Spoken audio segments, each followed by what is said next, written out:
ایاز صادق نے جو گفتگو کی نا، اس میں کوئی ڈکی چھپی بات نہیں ہے. وہ انہوں نے مریم نواز اور نواز شریف کے کہنے پر کی، ایسے ہی نہیں کوئی وہ نہیں وہ تو ہمیں پتہ ہے کہ وہ بات ہے، لیکن وہ بات دیکھیں ان کا اس کا مطلب ہے کہ یہ ڈان لیکس کی طرح ایک ایسا بیانیہ بنا کے پاکستان کی فورسز کو بدنام کرنے کی یہ دوسری کوشش ہے. یہ سر منظم کوشش ہے ان کی. یہ ایک جب وزیر اعظم تھے نواز شریف صاحب، تب بھی یہ پاک فوج کے خلاف سازشیں کر رہے تھے، اس کو بدنام کرنے کی کوشش کرتے تھے، پلان کرتے تھے، کبھی ڈان لیکس کے ذریعے، کبھی کسی اور طریقے سے. اور اس کے بعد جو جی ٹی روڈ پر یہ انہوں نے ٹوپی ڈرامہ رچایا اپنی برطرفی کے بعد، وہ بھی افواج پاکستان کے خلاف زہر اگلتے رہے. اور ابھی بھی ہر جگہ پہ جو کچھ بھی ہو رہا ہے، کوئی بھی ذی شعور ذی ہوش آدمی جو ہے وہ ایاز صادق کے بیانیے کی حمایت نہیں کر سکتا. اچھا ایک اور بات پر میں آپ کا کامنٹ چاہوں گا. کل محترمہ مریم نواز صاحبہ نے وہ جو شیر فورس جو بنائی ہے ٹائیگر کے مقابلے میں، اس کی ایک تقریب تھی، تو بڑے ایک سمجھے ہوئے انداز میں لگ رہا تھا، بڑے آرگنائزڈ انداز میں پہلے تو انہوں نے نعرے لگوائے پاکستان کی فوج کے خلاف، ان کی وردی کے خلاف، بڑے یعنی وہ لگتے رہے نعرے، اور وہ بڑے تحمل سے اس کو دیکھتی رہیں. جب نعرے لگ چکے تو پھر انہوں نے کہا کہ دیکھیں ہم نے وردی کے خلاف کوئی نعرہ نہیں لگانا، یہ جو آپ کہہ رہے ہیں یہ ہم چند افراد کے خلاف، چند اشخاص کے خلاف ہم نے یہ بات کرنی ہے. اور پھر اس کے بعد جنرل عاصم سلیم باجوہ کے حوالے سے وہ گفتگو، انہوں نے نعرے وہ دوسرے لگوائے.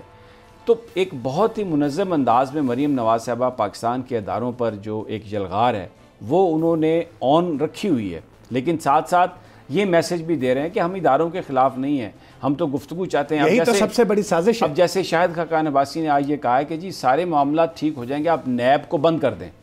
یعنی جو اکاؤنٹیبلٹی کا پروسیس ہے، جو اگر کہیں پر کسی نے کرپشن کی ہے اس پر سوال و جواب بند کر دیں، یہ سارے مقدمے آپ واپس کر دیں تو ہم آپ کے ساتھ ہیں. انہوں نے کہا جی یا یہ ملک رہے گا یا نیب رہے گی.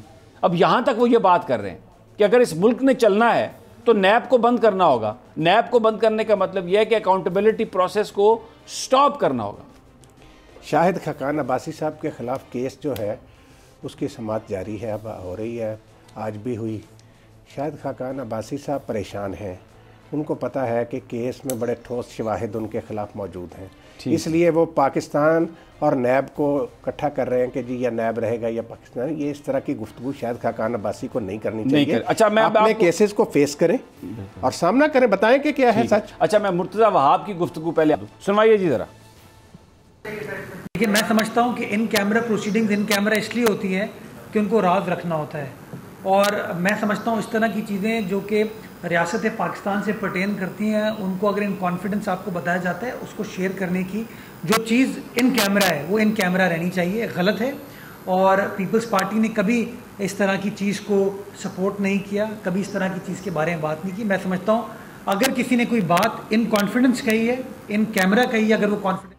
اب یہ جو گفتگو ہے یہ اس نے یہ ثابت کر دیا کہ پاکستان پیپلز پارٹی کی جو لیڈرشپ ہے، جو ایاز صادق صاحب جو گفتگو فرما رہے ہیں پاکستان کی وہ جو ابھینندن کے حوالے سے یا پاکستان کی عسکری قیادت کے حوالے سے. اور ایک بات بہت مرتضیٰ وہاب نے کھل کر یہ کہی ہے کہ جو ان کیمرہ سیشن ہے وہ مقصد ہی اس کا یہ ہوتا ہے کہ وہ خفیہ رہے، تو اس کو اپنے مقاصد کے لیے اگر آپ آ کے باہر اس کو استعمال کریں اور وہ بھی نیگیٹیولی آدھا سچ آدھا جھوٹ اس طرح کی بات کریں، تو پیپلز پارٹی کی پوزیشن تو اس حوالے سے رانا صاحب بہت کلیئر ہو گئی. یہ تو مرتضیٰ وہاب نے ان کی آپ نے بات سن لی. اچھا اب میں کیونکہ یہاں ایک جملہ آپ کو بتاؤں، یہ سیدھی سیدھی آئین شکنی ہے جو ایاز صادق نے کی ہے.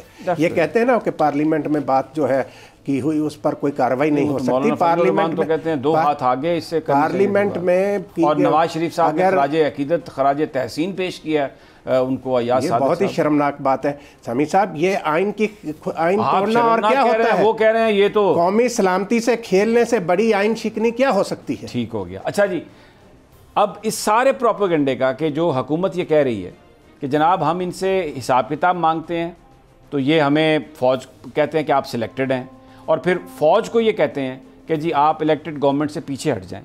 ایک بہت بڑی بات ہے اس میں کہ رانا صاحب ویسے تو مسلم لیگ نون یہ کہتی ہے کہ سیولین لیڈ رول ہونا چاہیے.